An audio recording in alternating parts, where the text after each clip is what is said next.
1 دقیقه‌ای زمان میگیری. اون برنامه‌ای رو که بهت میدن 2 حرکتی هم که بیشتر نداریم امروز توی 1 دقیقه انجامش بدی. 18 دقیقه میخوام این کار بکنیم، یعنی 18 بار اینو تکرار کنیم. 2 حرکت فرانت اسکوات. اسکوات از جلو، یعنی هالتر روی سینه قرار میگیره، میشین اسکوات، بلند میشی، اینو 3 تکرار انجام میدی.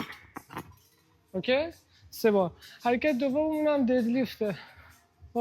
با وزنه 60 شروع میکنیم هر دو رو، هم ددلیفتمون و هم فرانت اسکواتمون. 3 تکرار. 3 اون 3 اینو توی کمتر از 1 دقیقه میزنیم. مابقیش میتونه استراحت. از دقیقه 6 به بعد، یعنی 6مین راندی که زدی، هر راندی 10 کیلو وزنت رو اضافه کن. برو تا اونجایی که میتونی.